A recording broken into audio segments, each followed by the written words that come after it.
Yo, what's up, guys? Welcome. Welcome to the video. Today, we're gonna react to dawko's interview with Scott Cawthon 2.0, the creator of Five Nights at Freddy's. So we're gonna react. Scott, tell me what's in the box. I think as the 10-year anniversary is upon us, I will give this as my gift to the fan base on this 10th anniversary. What's in the box is Oh my gosh. Look, Mabel. Aw. Hi, Mabel. Yeah, she's the Aw. best. What's going on, guys? Dawko back again. Hope you're fantastic today. And it's the 10-year anniversary of Five Nights at Freddy's. It is August the 5th, which means if you've been looking at the list, what the official Twitter has been saying, it's the interview with Scott Cawthon. Interview with Scott Cawthon is not August 5th. It's now, it was released on August 4th. The collab announcement was replaced to August 5th today, and August 3rd, no, August 4th is replaced with August 6th. For everybody. Hey, everybody. How's it going? Dawko, good to see you again. Yes, 6 years since the last interview, right? Which is crazy. A lot of things have been happening since then. So let's go back a little bit. So the interview was August 2018. So after that, we got Help Wanted, special delivery.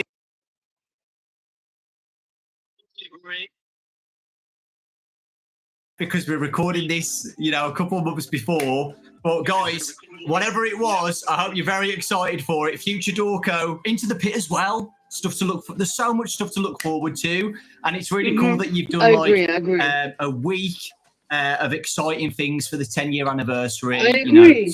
We've never seen something like this before. 10 years of Five Nights at Freddy's, which is 17, bro. It's pretty crazy, right? Man, I can't believe it's been so long since our last interview. That really seems like just it doesn't. How long did you say ago it was? 6 years ago? That's hard to believe.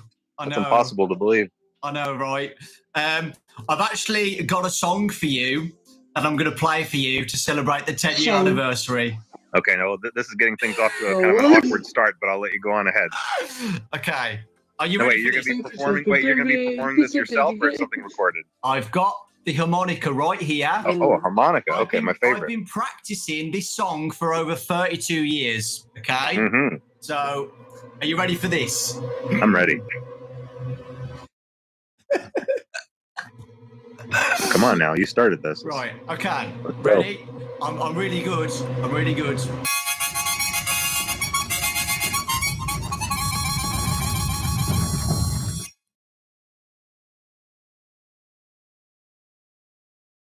Stop it. Stop it. Look at that face. He knows what he's done. He made my ears bleed. Stop it. Now, I will admit that I couldn't actually hear that. I don't know if I don't know if your thing was cutting the audio out. Well, I actually played a spell. Oh. The spell is from 1864 by a wizard named Dewey Muscrewy. Okay. That spell has now hypnotized you to tell me all the lore of Five Nights at Freddy's. Oh, geez. Now, I thought we talked about this in advance. Now, listen. This is a bad idea to start talking about lore. All right, well, here, you'll have to give me specific questions, and I'll see what I can answer for you. I was joking. But I make no promises. Scott, tell me what's in the box. What's in the box? I think everyone wants to know what's in the box. To be specific,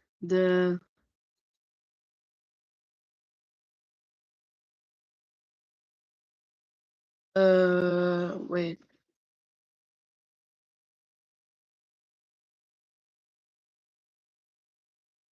this box. The box from FNAF 4. Wow, just direct, Yeah. just out and direct, just like that. Yeah. Well, look, okay, it's the 10-year anniversary, okay, and even though I like to be elusive, I like to kind of tease the fan base. I like to, and I do like there to be an air of mystery about things.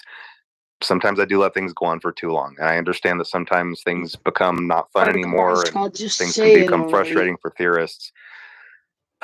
So, okay, I think as the 10-year anniversary Come on, is Scott. upon us, I will give this as my Oh as my my gift to gosh. the fan base on this 10th anniversary. What's in the box Yeah. is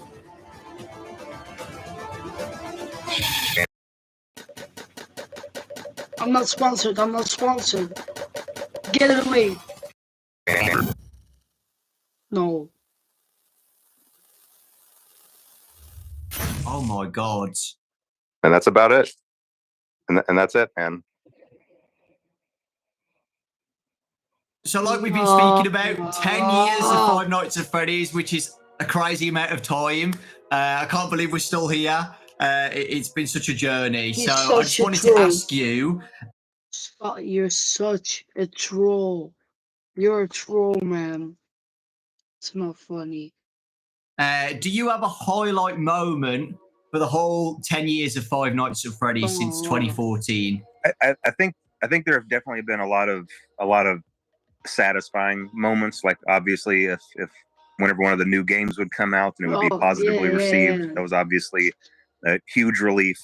You know, there's never been any goal other than just giving everybody what they were really hyped up about. Because you know, when you see everybody getting hyped up and getting excited, if suddenly something comes out that just is a big letdown, there's no greater fear, I think, for a game developer. So that was always satisfying and a relief. But I think the biggest highlight was probably just going to the movie theater to watch the movie when it finally came out, because you know, behind the scenes of all of the games throughout the years and behind the scenes of all the books being written and everything else, there was always the movie. The movie was just a slow burn project, even just starting as late as 2014. So that has been in the background, being, you know, progressing for almost the entirety of. Guys, I'm really sorry that I paused it, but I started crying and because this franchise is almost here with me for 9 years and I'm only 14. And when I was 6, I thought, oh, what a cool teddy bear. And then I got jump scared and I got scared and then I watch still to this day, and it's so cool that I'm 9 years fan of Five Nights at Freddy's. So yeah, That no, not almost the entirety of that first 9 years. So to be able to actually go sit in the theater and hear the reaction from everybody and hear the fans really enjoy it, that was definitely that was definitely a moment of just real happiness for me, I think. Literally 9 years, you know, having ups and downs, you know, getting the scripts right as well. I know you've said on posts before you've had so many scripts made for the movie. The plushies in Manhattan or something, that was one of the scripts. So yeah, it was. Yeah, I can imagine how, you know, difficult it's been, like trying to get it all done. You know, I can just imagine. Well, I can't imagine it because I'm not you, but you know, when me, Raz, and Ryan and Baz went to a premiere for it and sat down at the cinemas, and we all looked at each other at the end, and we had to we couldn't believe it, and we didn't even make the games. We've been there since, you know, basically day one, but we all. I wasn't there since day one. I was maybe there in maybe like FNAF 4 or 3. FNAF 4 or 3. Said, like, imagine how Scott's feeling right now, you know, just sitting down and seeing it actually, you know, on the big screen. It must be a crazy feeling. Yeah, and now that I've been through the process, I can tell you it's a miracle that any movie gets made, just being through that process, just how many wheels have to be turning at the same time. And how many things, and even though this process took a long time for me, Hollywood works at just blazing speed where there's 100 things happening at the same time. And it's a miracle if these things get coordinated. And sometimes things don't work out, but sometimes they do. On the day that I was driving to New Orleans and the shooting was supposed to start the next day, on that drive, I was on the phone. It was like a 5-hour drive from where I was. I was on the phone the entire time trying to finish contracts and finish negotiating points because there were still open items with there were still things that needed to be resolved with. It's pretty funny. Universal, Blumhouse, the Actors Guild, the Writing Guild. There were just Louisiana. There were all of these things, and any one of them not being settled properly would mean we couldn't start filming. And all of those conversations were happening at the same time, and all of them depended on one. We gaven Nederlanders de kans hun familiegeschiedenis te ontdekken met myheritage.nl. One of the other ones. And so that was a very stressful drive, but that's the way that Hollywood works. There's a million things happening at once. It was definitely a whirlwind, but to see all of those pieces come into place, it was pretty remarkable. And yeah, like you were saying, just all of the scripts, starting just with 2015, there were a couple of deals that weren't very good that I'm very fortunate didn't pan out. But then whenever I was with Warner Brothers briefly, that was a good deal, and I was very, very grateful to have that. But even that, whenever the stars seemed to have aligned, things just didn't work out there either. And so I was really fortunate to meet up with Jason Blum and get to have that deal with Blumhouse. They had a lot of faith in the project, and they were following my lead on a lot of things, sometimes to a fault, because lots of times I would throw things out and want to start over. But, they were with me the whole journey. They were with me, and they believed in the vision. And everybody just had the fans at heart. That's all anybody wanted to do. Everybody was just making sure that every part of the movie would be something that the fan base would look at and recognize or relate to or connect with. And I think in the end, we were able to accomplish that. And I'm just really happy with that. And I think we landed with just the perfect cast, which, again, that almost didn't happen either. There were a couple of instances where someone else was about to get a part, and then something would happen that would make that not work out, and then someone better would step in. And I've said this to my contacts at Blumhouse numerous times just over this last 6 months, even since the movie came out, thinking, aren't we glad that we got like Josh Hutcherson for this role? Like, isn't it? One thing I want to point out, Josh Hutcherson was really great at his acting, and Elizabeth Leo for the role was great. And I know his name, but the guy who played Scooby-Doo, and he was like one of the best characters, the Yellow Rabbit, everything. Best woman. Isn't it great we had Elizabeth Lale for this role? Isn't it awesome we had Matthew Lillard for this role? Isn't it great we ended up with Piper Rubio for this role? Like, Piper Rubio, love her. Not don't feel weird, but love her acting, and and Matthew Lillard played the Yellow Rabbit, Springtrap, William Afton, what you want to call it. You did great. You all did so great. And even the stunt performers and the people in the Five Nights at Freddy's, Freddy, Bonnie, Chico, not Foxy, Foxy was not a costume, but the people who were in the costume, great job. And Foxy, who controlled Foxy, great job, because it would seem very, very hard. Every single person that we ended up with was just absolutely perfect in those slots, and everybody was just a delight to work with. Once again, since I'm new to kind of the film industry, I got to talk to people about their other experiences on other projects, And it can be really scary because usually, from what I understand, every production is one one member of the cast or one person on staff or just one person that causes problems or something like that. We didn't have anything like that. Nothing like that. Everybody was just phenomenal. They were just a joy to work with, and getting to go to filming was really fun. I don't think so. So it was a really fun experience, and in the end, I'm just happy that the fans were happy with it. Now, that's not to say the film didn't have it's places where it could have been improved, and we're all and me and Emma and Jason Blum, we're definitely chat about that and looking to make sure the second movie is a step up and an improvement. So lots of good things to look forward to, I think. Yeah, it's exciting. And yeah, you're right about the fan reaction. The fans absolutely loved it. I loved it. We all can't wait for the next movie. It's so exciting. Next movie, 2025, 5 December. Waiting on it, Scott.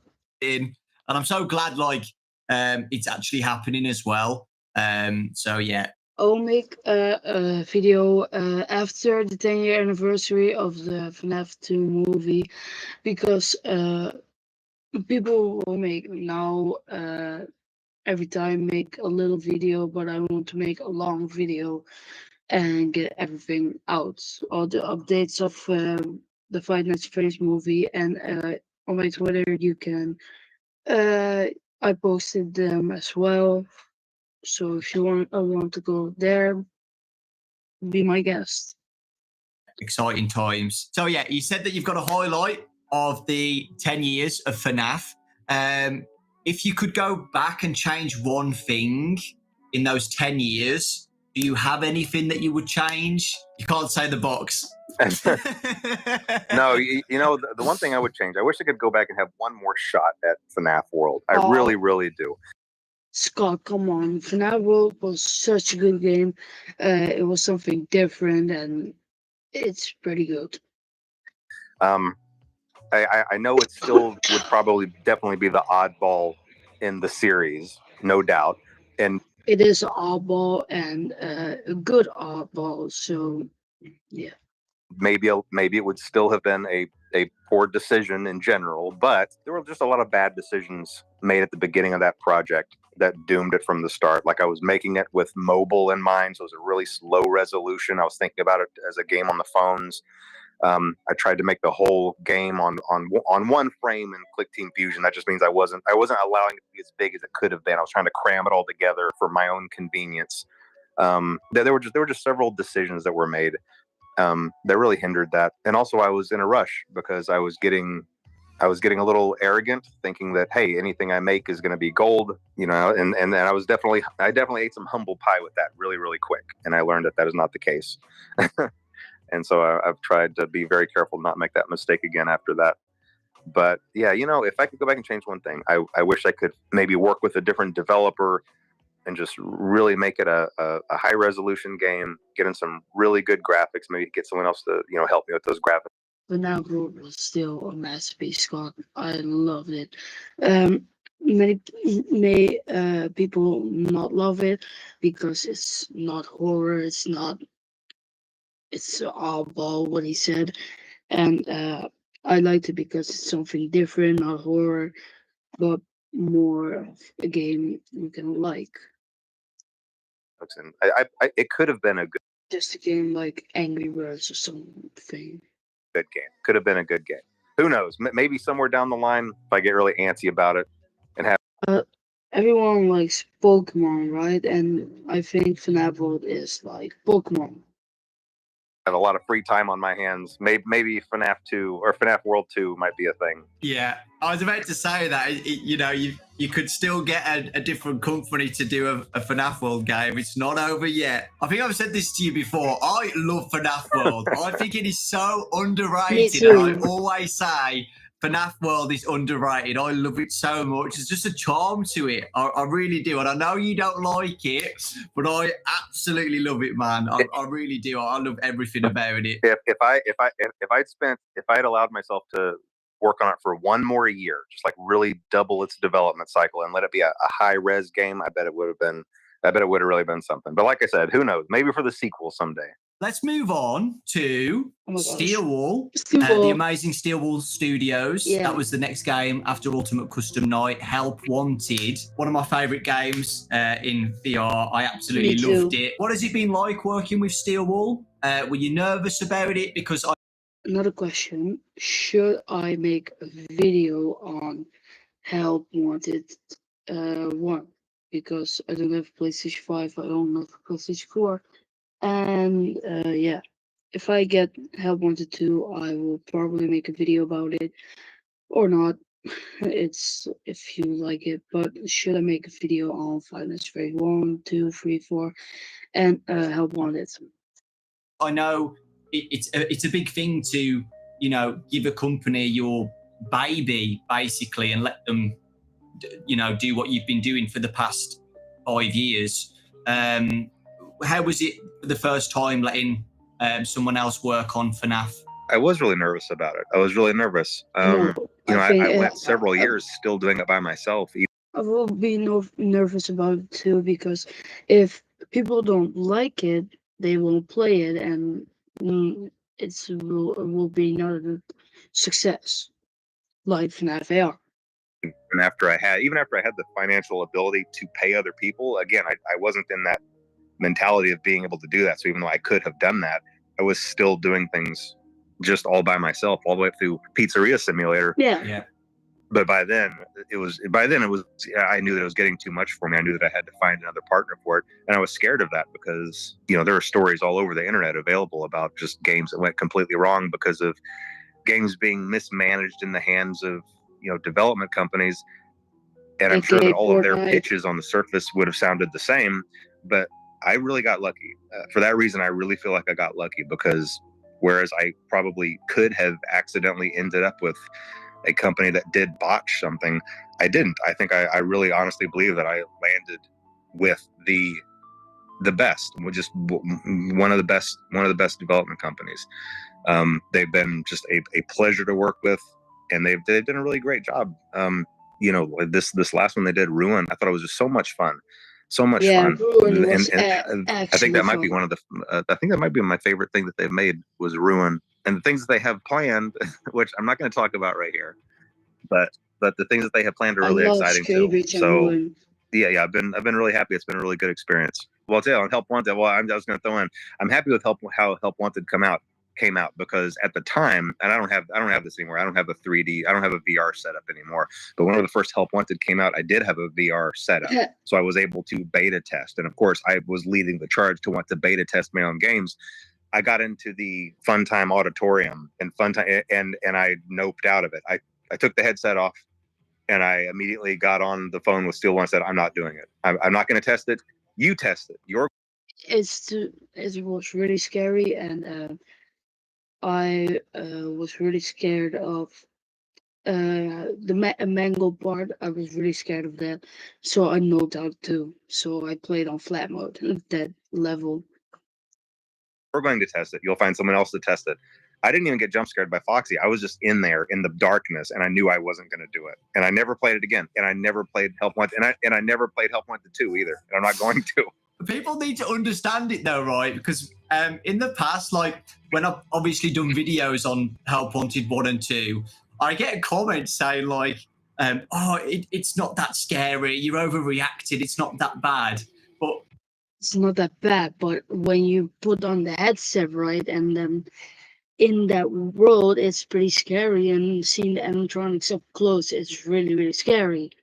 You don't know until you've literally put on the headset, right? Yeah. It's completely different, you know, just watching it from a screen compared to having the actual headset on. It's terrifying. Yeah, completely different experience. My other question, Glitchtrap is one of my favorite characters in FNAF now. I absolutely love Glitchtrap.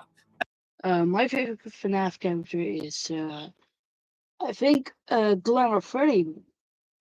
I really like Glamour Freddy, and my most favorite of all time is Bonnie and Springtrap. It's my favorite. FNAF 4 Bonnie is my favorite. What are your thoughts on Glitchtrap as a whole, with the development of Help Wanted? I love the character, and I know that this is kind of one of the places where I know there's a little bit of a divide with maybe me and the fan base, or maybe just within the fan base, because I always lean sci-fi. I have a tendency to lean sci-fi, even though I try to come back into the roots of the supernatural instead. But I can't help my inclinations to lean sci-fi. So anything that involves possession of AI or possession of machines or circuitry, that I love that sort of thing. I love the idea of glitch trap. I'm not a huge fan of the name, and here's the way that these things happen. Okay, and this happened with burn trap too. Whenever I'm in the planning phase with Steel Wool, we come up with temporary names for these characters. Whenever we're doing the pre-production document, I'll say, oh, well, he's glitchy. We'll call him glitch trap. Oh yeah, he's burned. We'll just call him burn trap. But then those names get embedded in the source code because they use those temporary. Yeah, and that's right, because Scrap Trap is scrapped and he's called Scrap Trap, and Spring Trap is in Springlock suit, so he is called Spring Trap. Names also.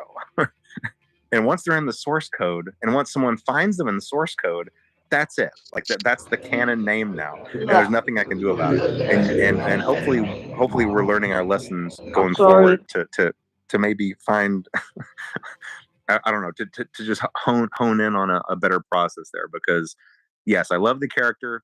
Not a huge fan of the name, but it is what it is for now. It's the name. I love Glitch Trap's name. Could you think of a name, like, on the spot, like what you would want to call him, or not? Oh, I have no idea. But you know what? A good example is Mexus, from Ruin. Now, that was a character where, even in just my design of the game, I thought that through, and I came up with that. And I'm really happy with it. I really like that name. It's a really cool name. But now, see, if I didn't have one of those ready to fire off, I might have thought up something like, I don't know, Purple Trap or AI Trap, or just something temporary, and then that would have been the canon name. That would have been so much worse than Nexus. So after Help Wanted, we got Security Breach. Were you happy with the release of Security Breach when it first came out? Security Breach, there's a really big story behind that. That was definitely a challenging period, and a lot of things just didn't align up perfectly for that, and there were a lot of reasons for that. I mean, obviously, I hear lots of studio and things kind of blame COVID for stuff, but there is a reason for that. COVID took well-structured work systems and suddenly scattered them and expected the work to continue to flow, and it just doesn't work that way. From my understanding, I'm pretty sure most, if not every, member of Steel Wool.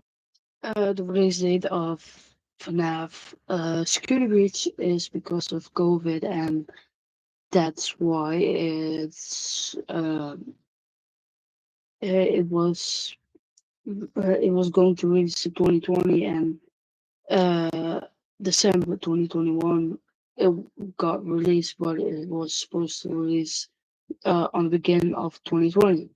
But I fully understand Scott right now, because it's really hard with COVID and the lockdown and everything. Got scattered across the country, and we're trying to just carry on with the workflow. And it was just really difficult. I think that's really the only example when my idea of how a game was going to go was misaligned with how things were going with Steel Wool. And I had a specific story for this in mind. Okay, for Security Breach, I really did. I had a very specific story in mind, and it is very different than the one that got in the game. And I think a part of that is the way that I conveyed that to Steel Wool, because what I was trying to do was I was trying to tell Steel Wool to do specific things throughout the game, put specific items in specific places, have specific characters do certain things, meanwhile not telling them what the story plot was. Because in my head, I was thinking, okay, when people find this, they will connect this to this to this, and it will all be revealed. And I thought I could do that without telling Steel Wool the story plot. that didn't work out very well because they got all of these pieces and they thought it was their job to connect them in a way that made sense. And so really what you ended up having were the same pieces, but telling completely different stories. Yeah. And since I was trying to kind of tell a specific story with mine that went a certain direction, they were taking pieces I didn't fully understand and trying to craft a story out of them. And again, I don't blame them for that. I blame myself for that because I guess what I should have done is just said, hey, here's the story. Here's why these pieces are here. Here's how they're supposed to connect. And I can give you a really easy example for this. And I'm hesitant to say this because I don't like messing with the lore. But I think in this case, it's okay. When it comes to Burn Trap, originally, Burn Trap was never supposed to move. He was supposed to just be something you saw in the corners, or like if you were walking past machinery, you might be able to peek in between two things and see him in the corner or propped up against a wall, almost like a some kind of decaying movie prop, and you never fully understood what his purpose was. And he had a very specific purpose, and I'm not going to say what that purpose was, but realistically, he never moved. Well, obviously, that's not what we got in Security Breach. In Security Breach, we got a capsule opening and purple smoke flowing out, and him climbing out and coming to get you. And so it's just not quite the same thing. So, but anyway, it didn't turn out the way anybody wanted. But hey, whenever that happens, just like whenever I stepped in it a little bit with FNAF World, me and Steelwool got together. We were like, look, all that matters now is making things right by the fan base. That's all that matters. We all had the best intentions going on. We all wanted to make a good product, and we went in and we made Ruin for it, and I hope that redeemed the game, and I feel like it did because I think it was really great. Best game and anything that we do going forward that continues that story or has those same themes, I think we're just going to be in a much better situation to continue on. So, the Ruin DLC came out a year ago now, which is crazy to think about. Time's going so quickly, and the fan reaction to that was amazing. Everybody loved it, and everybody's looking forward to what's next. The ending of Ruin, with a specific character that came out, a new character into the games, the Mimic. Any thoughts on the Mimic? I cannot share any thoughts on the Mimic, other than I really like that character. This is a character that I really like and I'm really excited about. I think it's a really terrific antagonist, and I don't think it's the last that we've seen of the Mimic. That's all I'll say. Yes. With that, do you have a favorite character in the Steelwool era of games? I mean, Music Man is too obvious of an answer, right? I think all those characters turned out great. In fact, I think this is my third big favorite because all of them turned out so well. I've always really liked Penny as a character. I don't think that Penny was utilized for fullest potential, and so hopefully we'll see another opportunity for Manny to return as well. We'll see.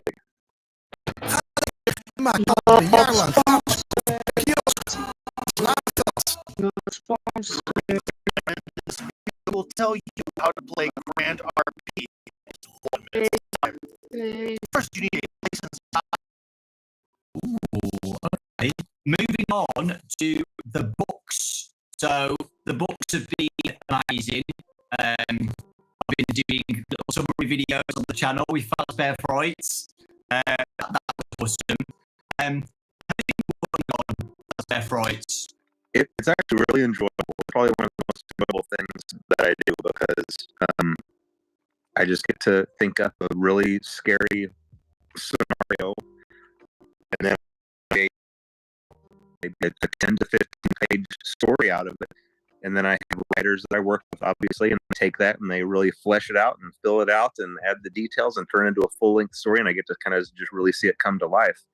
So it's been really enjoyable, and that's something that I really enjoy. It's funny because it's one of those things where as long as I know that that's something that's happening in my life, I might be at the gym or I might be watching a show, and then suddenly something will come to mind, and I'll be like, "Oh man, this is gonna make a great story," and I get right home and I start working on it. Do you have a favorite story out of all of them?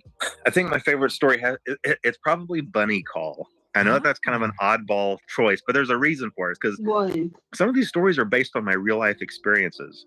Bunny Call is not completely made up. I used to take my family to a family summer camp. Okay. This is one of my two. This is my Uh, that's pretty funny. And maybe Scott got in time traveling all bit. my two oldest boys were maybe 11 and 12 at the time. Or no. I bet they were 13 and 14. It's hard to remember exactly when this was. But then I had younger two that were just babies still. And whenever we showed up at camp and we were all in the auditorium signing up for activities, it was rafting and boating. One of the things you could sign up for was a panda call. Okay. And a panda call it's a very deceiving title, because what that meant is that early in the morning, a bunch of the camp counselors dressed as killer clowns would come into your cabin and scare the crap out of your kids to wake them up early and drag them off to their daily activities. And so I signed up my two oldest, Ian and Braden, my old beta testers, or whenever they, for all their lives testing my games. I signed them up for it. I thought, oh yeah, this will be kind of fun. It was kind of fun until the next morning started rolling around. I started thinking about what I'd done, because then the next morning I woke up at 5 a.m. and I realized they're out there somewhere. Thank you. This is happening right now.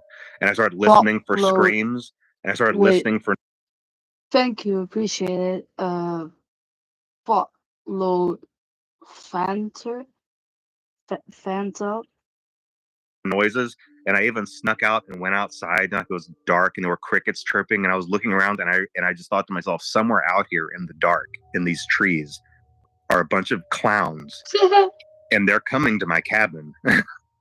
and it was a really, really scary sensation. And so I just went back inside, and I looked at my family sleeping. I looked at my baby sleeping, and my kids and my wife, and I was like, what have I done? What have I done?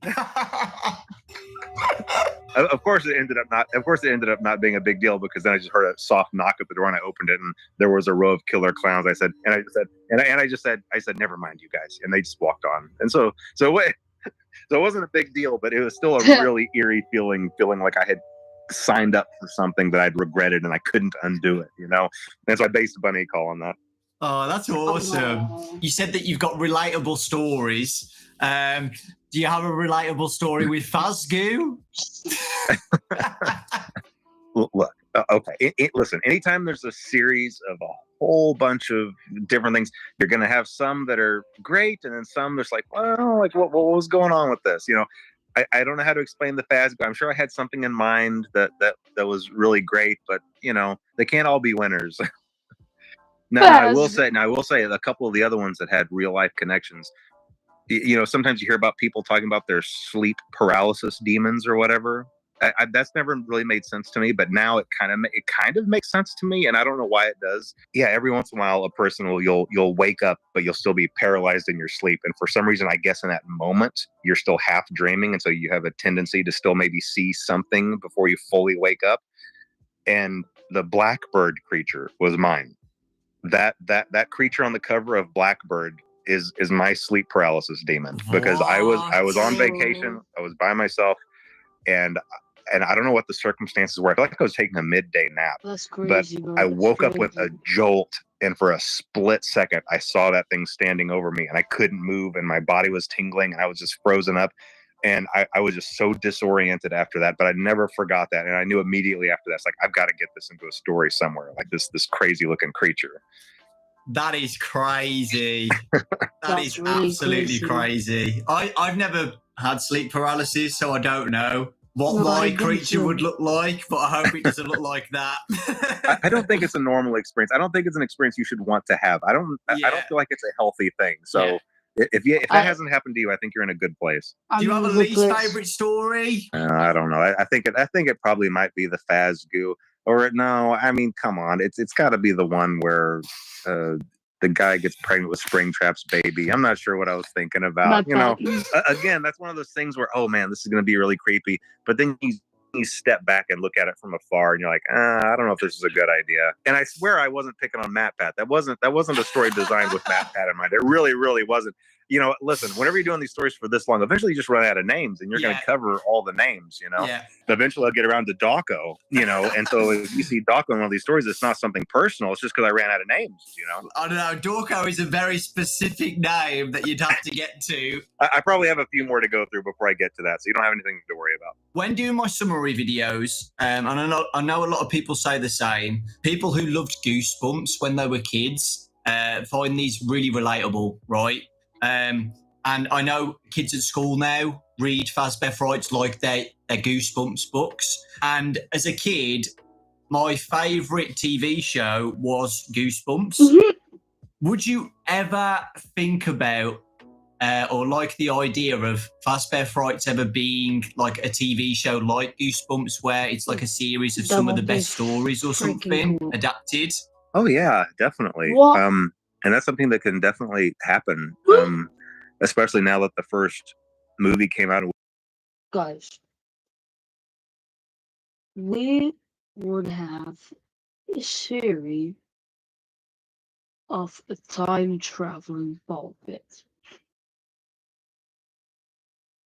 And maybe we'll get real unweighted models. Maybe we'll be animated, maybe it will not be animated, maybe it will be IRL. Maybe. But it is very cool that it could be happening, guys.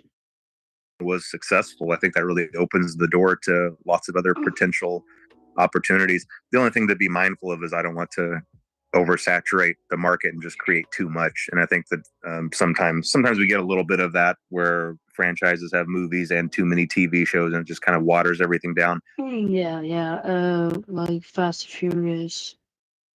Too many movies, bro. Too many. Or Marvel. Too many movies. But I really do like that idea, and it is definitely something that could happen for sure. Awesome. So the next segment is the FNAF movie. I've got some questions for you, Scott. First off, I absolutely love Scott, if you are listening, please don't end Five Nights at Freddy's on the third game. Please make 4-1 because I have an idea for that. Because Mike goes to all the pizza places and then gets nightmares of the nightmares. Would that be a good movie? I don't know, but please make 4-1 about Five Nights at Freddy's 4. People will love it, I think, and people will find it very, very scary.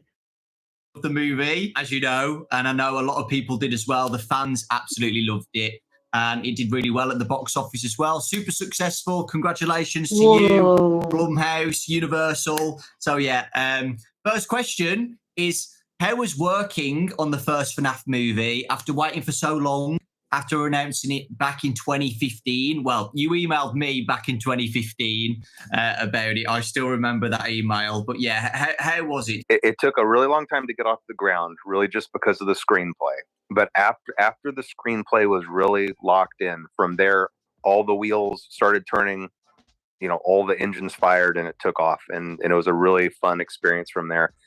And really the screenplay just had a lot of challenges because of what it was. And it's really, throughout all of those years, I worked with a lot of different directors, a lot of different writers, a lot of really talented people that eventually would end up leaving the project, but still really talented people. And it was really just a matter of there's just material that's difficult to translate to the screen. And one of the biggest issues is the animatronics, obviously being the monsters in the monster movie. If I were to approach any writer of a horror movie or any director and say, okay, here are your monsters, go make a monster movie with them, that's easy. You give them all a knife, you go in, you just make your generic slasher, but just have it be, Freddy, Bonnie, Chica, and Foxy doing the slashing. Mm-hmm. The nuance here is that these animatronics are possessed by the spirits of kids, and these are innocent kids. These are victims themselves. So it's very, very difficult to still have a horror movie, still have those kills that you need, but still preserve the innocence of those kids. and it's a really difficult thing to do. And there were several screenplays that I don't think so because look at the YouTube series of Forgotten Memories and stuff more.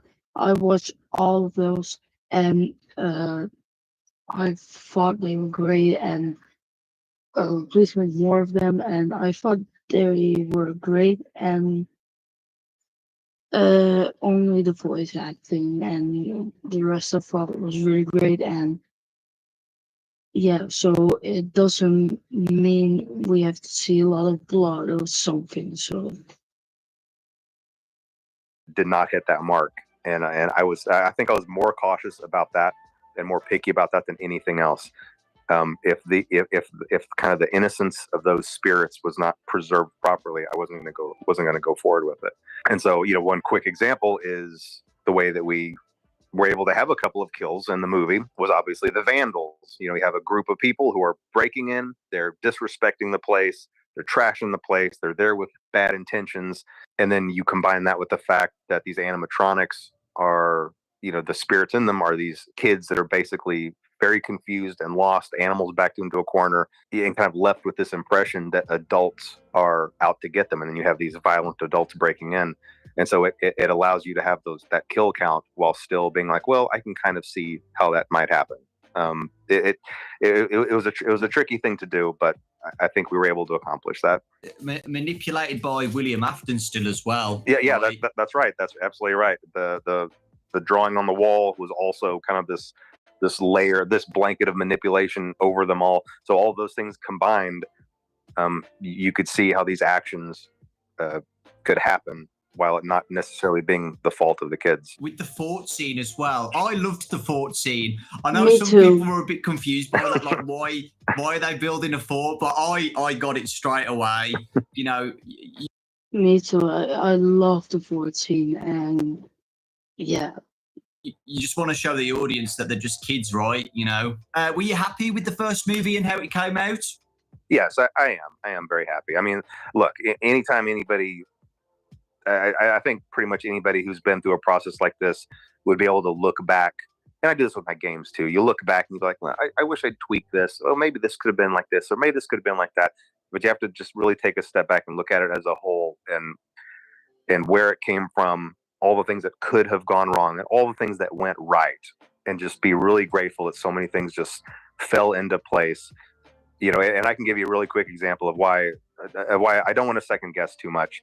At the 11th hour of this movie coming together, we still really didn't have a music composer, and I'd really wanted an animated intro. I was really pushing to have that 8-bit animated intro, but we didn't have anybody, and really not really anybody to have an idea of what kind of music we were looking for. 11th hour, Newton Brothers come in and they write out that banger of a track, like absolutely insane. Like I listened to that the first time and I was like, wait a minute, do I have a theme song? Does Final Fantasy have a theme song? And I called Emma Tammy on the phone. I was like, wait, do we have a theme song now? Like, I can't tell you how excited I was over that. And you better believe you're going to hear that again at the beginning of the second movie too. That was just so incredible. The Newton Brothers just knocked that out of the park. So yeah, so many things went right that I don't think I'm going to dwell too much on, what I would go back and try to do differently. As we know, the movie was a major hit in 2023, super successful, the biggest horror movie of 2023 as well. How does that feel seeing that happen? It's nice. That part is nice. It's more important to me that if the critics had loved it, but the fan base was grumbling and saying, wait, this isn't how it is in the lore. Wait, we didn't like this. I don't like how they did this, and this. And the fan base was unhappy. That would be a failure to me. I'm perfectly happy with all the critics hating it and the fan base reacting positively to it. So yes, it is nice that the movie was successful. However, that is not the correct metric by which to judge the success of this movie. And in fact, opening night, which was Thursday night, where I am, I went to the very first showing, and the theater was pretty much empty. There were only a couple other people in there, but it was a 1:00 showing. So, but still, I saw that as kind of a bad sign. But I just watched it anyway. Then I went to the next showing, which was just later in the evening, and I told myself I wasn't going to go online. I wasn't going to read any reviews. I had already told everybody at Blumhouse, and I told my legal team, don't talk to me, don't call me, don't email me, don't send me charts, don't send me facts or figures. I don't want to hear anything about anything. I'm going through this whole weekend blind. I just want to experience what everybody else is experiencing. Well, before I went into that second showing, I was just by myself. And then later that evening, my whole family was coming into town, by the way. My whole family was going to come into town and watch the movie with me that night. But this showing, I was still sitting by myself. I was checking my email, and I accidentally saw one of the reviews. Oh. And I saw that it was terrible. And that opened the floodgates, and I went and started reading all of the other reviews. And I immediately texted my family saying, don't come. Don't come. You know, this is over. I want to be by myself. And I was already thinking in my head, like, how am I going to write a letter to Blumhouse apologizing for this? How am I going to write a letter to the fans apologizing to this for just wasting everybody's time? And I was just incredibly depressed. But somehow Jason Blum caught wind of this. I don't know who I asked a question to or what I said, but you know, he started just bombarding me with text messages saying, Scott, the fans love it. The fans love it. You know, the movie's a big hit. Everything's great. He was just you know, in all caps, everything all caps. My phone was just blowing with all caps texts. And so he really talked me through that to try to encourage me that even though the critics hated it, you know, there was a lot there was a lot to be loved there by the fans. And so then I had my family come into town anyway, and we just sat in a packed theater and listened to, you know, the cheers and enthusiasm, and it really lifted my spirits. But, you know, for a couple of hours there, man, I was pretty distraught. I thought the whole thing was just a complete disaster. But it wasn't. But it wasn't. It all worked out okay. You know, it all worked out okay. Yeah. And again, the movie's not perfect. There's definitely room to improve. But yeah, I'm definitely happy that it was in general received well by the fan base. The second movie, which is, you know, it's been announced that it's going to be coming out in 2025. Is it December 2025? Yeah, December 5th, 2025, I think. Is there anything exciting to talk about on the second movie? Anything you want to say? I'm not going to give away too many details, but I will say that I'm following kind of the same formula where the first movie is focused on the first game. So I'm going to try to carry on that tradition onward with future movies. And I think that is absolutely the way to go. And I think everyone's going to be really, really excited for what's planned for the second one. You know, the first one was really challenging because it's so much setup. It's like, how do you establish all of this? But now that we have that launch pad, where to go from there came a lot just more natural. It felt a lot more natural. And we were able to really craft just a really great story, I think. And I'm really excited about it. And I won't say anything more, but I'm really hopeful that everyone's going to really love what's gonna come around December 2025. Yeah, so exciting. And is Emma back and everything? Oh yes, yeah, well? Emma's going to be back. She did such a great job on that first one, you know. Yeah, that's really good having the same director. So now we're going to be talking about Into the Pit, the new game that's coming out by Mega Cat Studios. We just got the trailer, another trailer, a couple like last week, and it looks amazing. It looks so good.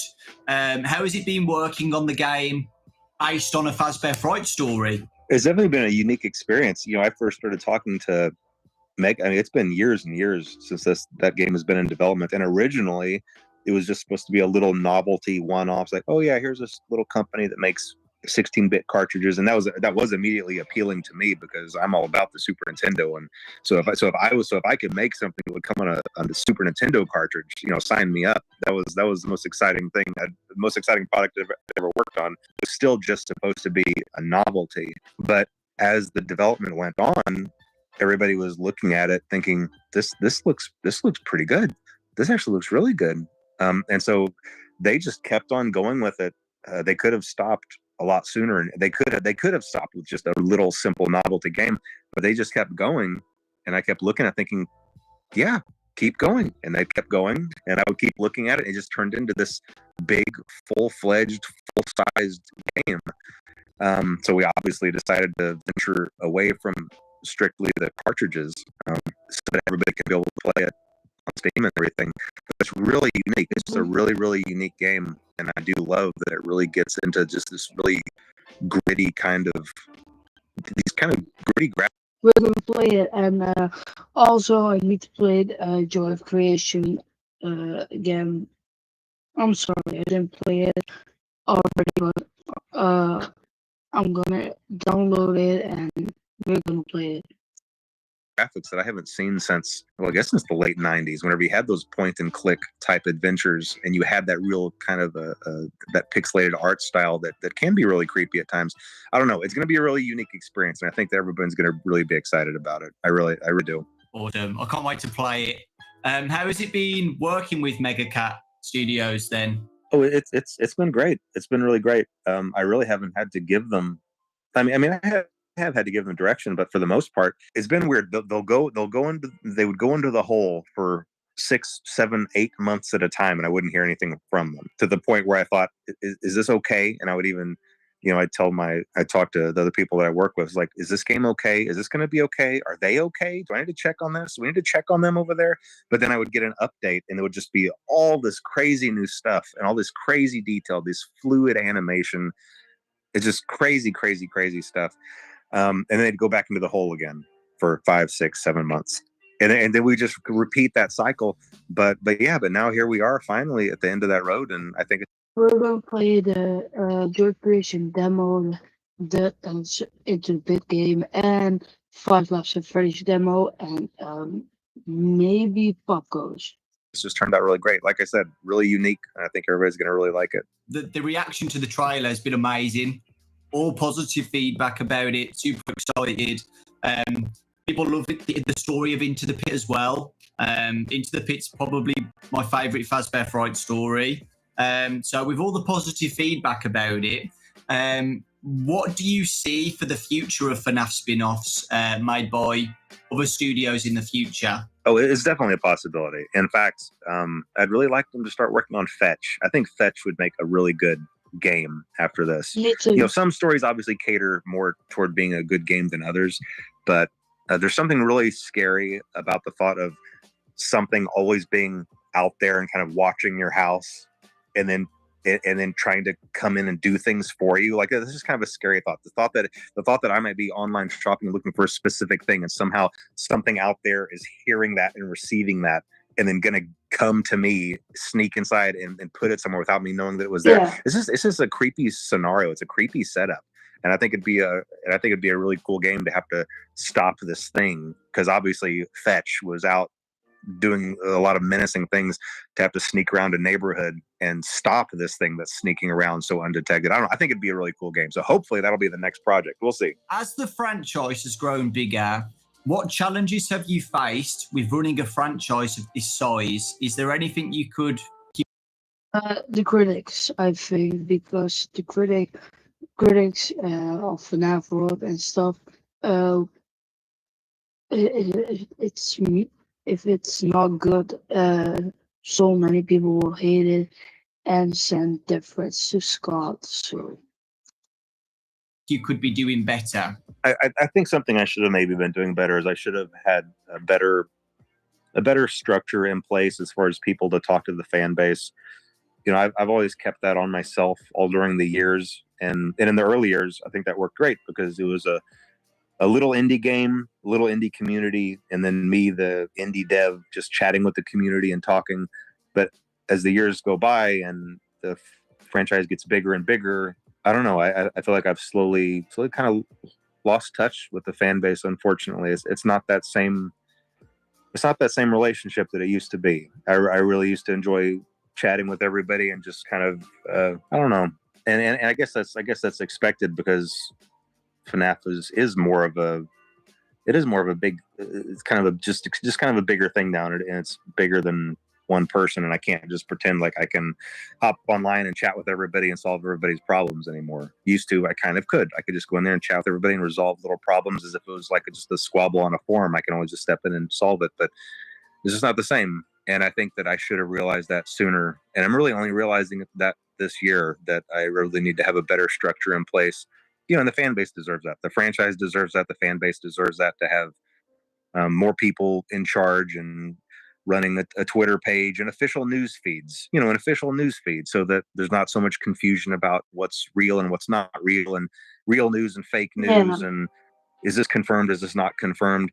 I could have avoided years of that if I just kind of had a better structure in place with people to listen to, and like I said, a news feed and someone else to just provide better answers to the fan base. So I'm trying to get all that in place, and I really think I think it would just better serve the fan base. And I think everybody would be a little happier if it's not just me trying to jump in and straighten things out when needed. Yeah, I think the Twitter's a great idea. Yeah. We're recording this in June, but it was announced today. The schedule for what's coming out during that week is really exciting and really good. So people, can get excited for the anniversary. They kind of know what's coming, which is really exciting. And communication like that, it's people have really appreciated that. So thank you for doing that. And looking forward to seeing what happens next on the Twitter, what they announce. And apart from the second movie to look forward to, is there anything else you could hint at for the future? Any future titles or any little hints to get people excited for the future? One of the good things is going to be coming from Steel Wool, but that's going to be announced here in this same week that your interview is going to air. So I think that's it. In fact, I'm not sure if it was right before this or right after this. Yeah, it might have been right after this. Yesterday. Okay. And obviously everybody knows about the movie. And right now the books are these interactive books, which I read things like that growing up. And so I'm excited about those. And I've tried to add some depth into those to where you can actually collect items in them and things like that. So it's really not just about picking a path. It's about picking a path and getting something, and then going to the other path and being able to use something. So it makes it more interesting and more intricate. But yeah, I mean, that's the plan for movies, games, and books. And I already told you my hope for the next Mega Cat game. And and there is another game planned with Steel Wool, but that's not going to be announced for a while yet. So I can't talk about that. But there is something down the pipe. I'm not sponsored. Okay. even beyond what's being announced this week, there's something beyond, but I can't talk about that. Yeah, so I won't spoil anything. But I read the week before, guys, and it is good. So please, check it out when it comes out. I'm looking forward to the Into the Pit one. VIP is the interactive novel VIP another one as well? Yes, yeah. VIP it's one that I did with Scholastic, just like the others, but it's just going to be free. It's specifically for this event. I mean, it might still be included in a box set later down the road, but no, for this week, it was made specifically for this event. By the same author, I believe, as the week before. So if you enjoyed that one, you'll enjoy VIP. And I really love the story for VIP. I'm not going to ruin it, but it might be one of my favorites. So hopefully everybody really enjoys that. That's awesome. I'm pretty sure it comes out before the interview. So okay, great. Future me, if you're watching, probably loved it. There is a collab announcement tomorrow from this interview. Whatever it is, I don't know. But it seems that you've been more open with collaborations with games recently, the Funko one as well. Are you more open to more collabs since we last spoke during the last interview? Would you be interested in whatever it is, I don't know, like Fortnite or Dead by Daylight? Have those popped into your head at all? Or I'm very careful with collaborations because I want to protect the brands and I want to make sure that Five Nights at Freddy's stays as Five Nights at Freddy's. And there are some games where even if I really enjoy the game, it just doesn't feel like a good match. It feels like a mismatch. The brand integrity is the most important thing for me, and keeping everything feeling like it belongs. And so that's really been my only hesitancy. I feel like I am branching out a little bit, and I am a little bit more open to those things than maybe I was in the early years, but I'm still very careful about it. We'll just see. We'll see how things go. Okay. Anything else you would like to add? to finish off the interview? Let's see here. No, I mean, I think things are in a good place, and like I said, I think the things that are on the horizon are all things to be excited about, and I think that everybody's going to really enjoy. The things that the fan base really going to enjoy, and I wish I could talk about those more, but I don't feel like I can. So, do you think we're going to have another interview in 10 years' time? It doesn't have to be 10 years. We can try to do this a little bit more often. But what, every 5 years? Yeah, every 5 years. There we go. Okay. Shaking your hand. Just make it a regular thing. Okay, awesome.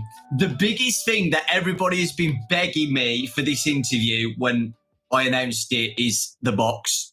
That is, everybody just wants to know anything about it because it's the biggest mystery out of the whole 10 years of FNAF, I would say. Maybe Midnight Motorist is number 2. But yeah, I'd say the box is the biggest mystery that everybody wants, like even a tiny snippet of something. Help. Okay. Okay. Well, help. I can What's in the try box? to give somewhat of an answer to that, Okay. even though it might not be extremely satisfying for a lot of people. So I would encourage people to turn off the interview. We're not going to do that. If they don't want an answer that they might not be happy with. But whenever I'm making these games, there are a lot of things that are in my head that are just flowing ideas, and when I have them and put them there, it's the first half of something. It's like a string or a rope just like reaching out, and I know that what's there on the other end is there.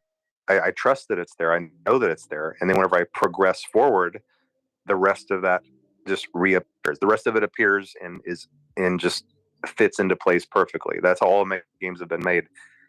I feel that there's something there, and I make the roads to get there for that to be revealed. But then sometimes when things do progress, the roads aren't always the same roads as the ones that had been planned before. And so what that means is, even though at the time something was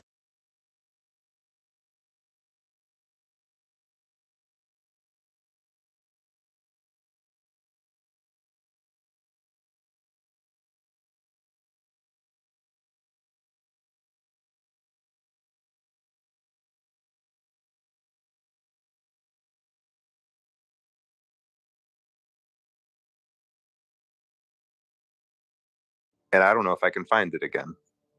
And I think that that's the best answer that I can possibly give for that. Scott, thank you so much for the interview.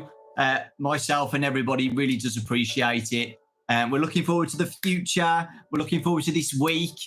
Future me is probably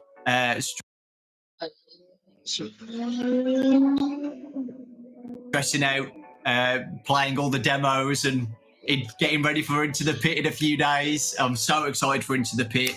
I really, really am. And all the fanverse stuff as well. My Pop Goes and The Joy of Creation, that demo. I'm looking forward to playing all of those as well and reading the new book. There's a lot in that week. I'm going to just be MIA that whole week. I've already told my friends and family, like, I'm not going to be here for the whole week. Don't call me. Don't text me. I'm going to be in this room just doing everything I can that week. And yeah, we really do appreciate it. So yeah, I think that's it, which is really weird. That hour went so quick. Thank you guys for watching. Again, I appreciate you guys. Thank you. Without you guys watching the channel, That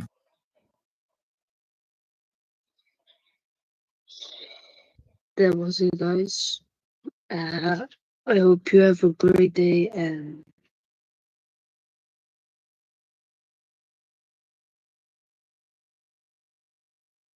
love you all.